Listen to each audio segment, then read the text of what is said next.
Pés na primeira onda, abriu os braços devagar, se entregou ao vento, o sol veio avisar.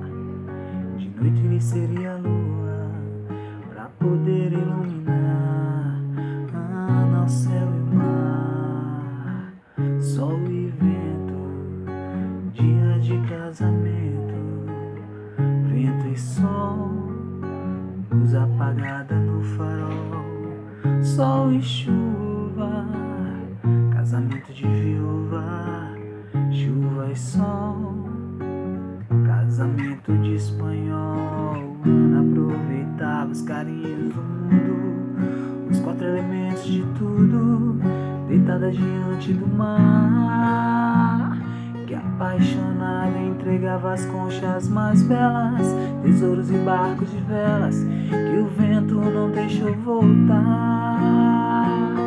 Onde já se viu o mar apaixonado por uma menina, quem já conseguiu dominar o amor?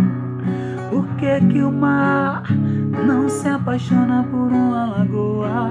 Porque a gente nunca sabe de quem vai gostar. Ana e o mar, Mariana, histórias que nos contam na cama antes da gente dormir. Ana e o mar, Mariana,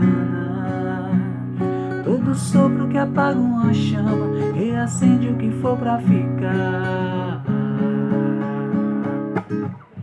Quando Ana entra na água, o sorriso de madrugada se estende pro resto do mundo, abençoando ondas cada vez mais altas, barcos com suas rodas e as conchas que vêm avisar